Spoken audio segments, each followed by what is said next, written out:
Bismillahirrahmanirrahim.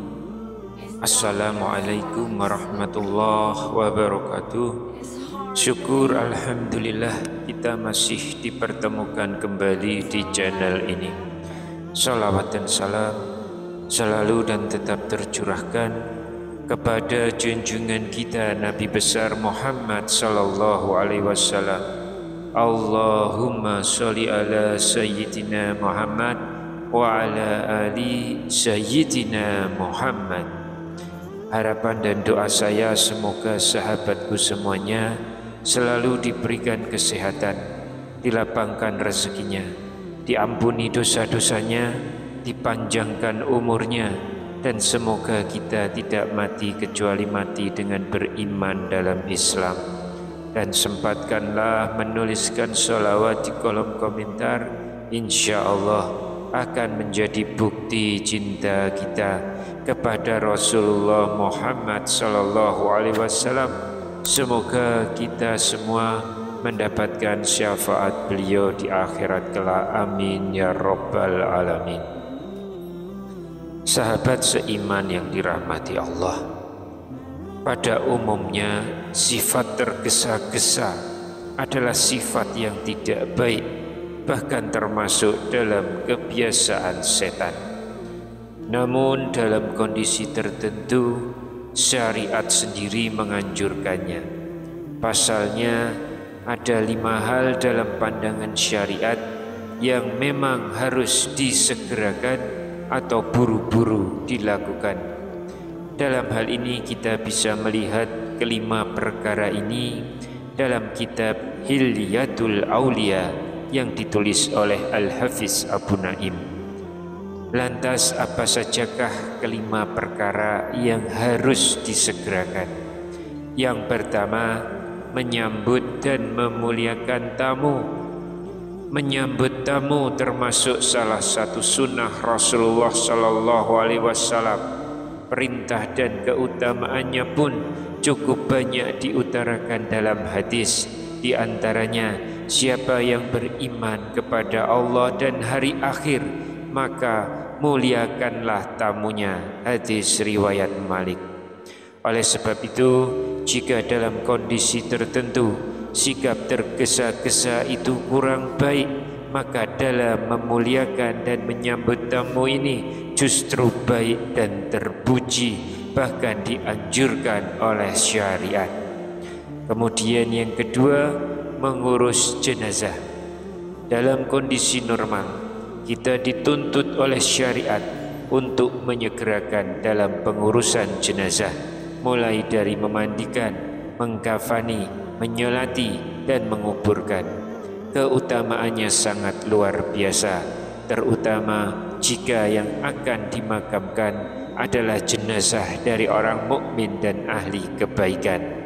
Dalam sebuah hadis dijelaskan, sesungguhnya balasan pertama kali seorang mukmin setelah kematiannya adalah diampuninya dosa semua orang yang mengantarkan jenazahnya. Hadis riwayat Al-Baihaqi. Oleh karena itu, jangan pernah menunda pengurusan jenazah, baik dalam hal memandikan, mengkafani, menyolatkan, maupun menguburkan, jika memang tidak ada hal yang menghalangi disegerakannya pengurusan.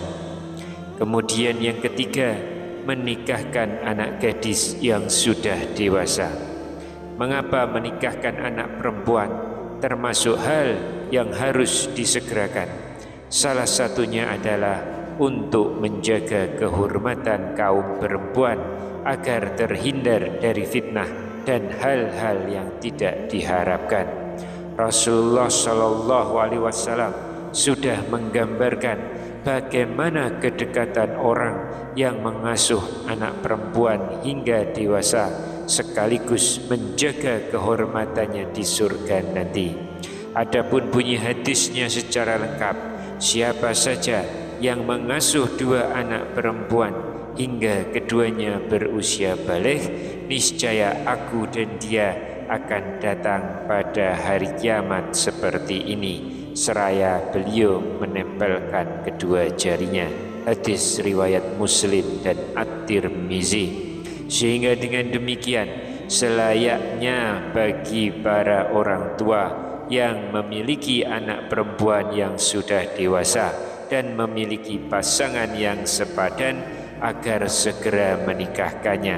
Tujuannya adalah pertama, menjaga kehormatannya serta tidak terjerumus kepada pergaulan bebas, dan yang kedua, demi meraih keutamaan kedekatan dengan Rasulullah di surga.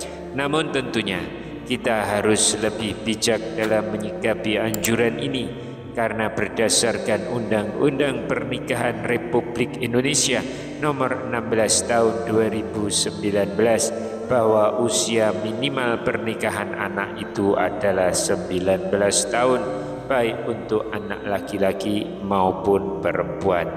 Kemudian yang tak kalah penting, jika pernikahan dalam usia minimal tetap dilakukan, baik anak perempuan yang dinikahkan maupun anak laki-laki yang menikahinya harus memenuhi kriteria layak dan mampu, baik secara seksual, mental, finansial, intelektual maupun kesehatan.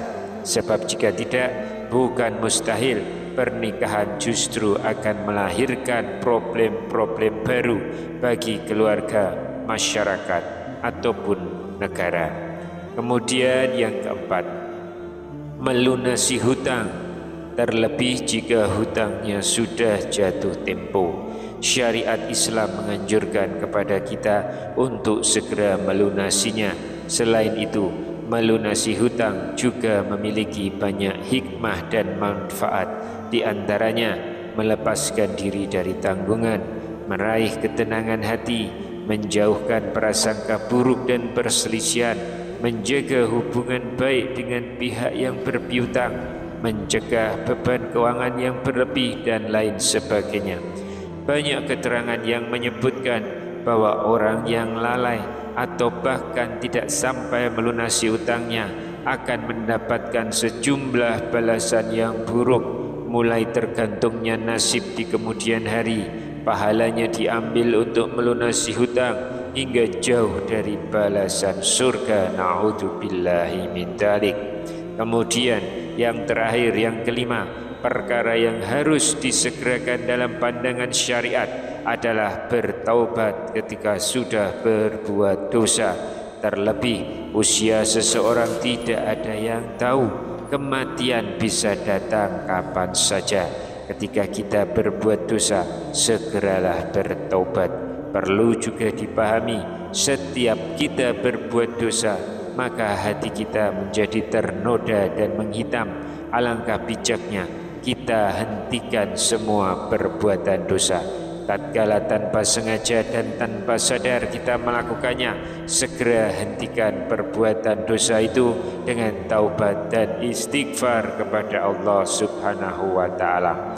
Mengingat pentingnya taubat, bahkan Allah memerintahkan dalam Al-Quran, hai orang-orang yang beriman, bertaubatlah kepada Allah dengan taubat yang semurni-murninya. Mudah-mudahan Rabbmu akan menutupi kesalahan-kesalahanmu dan memasukkanmu ke dalam surga yang mengalir di bawahnya sungai-sungai.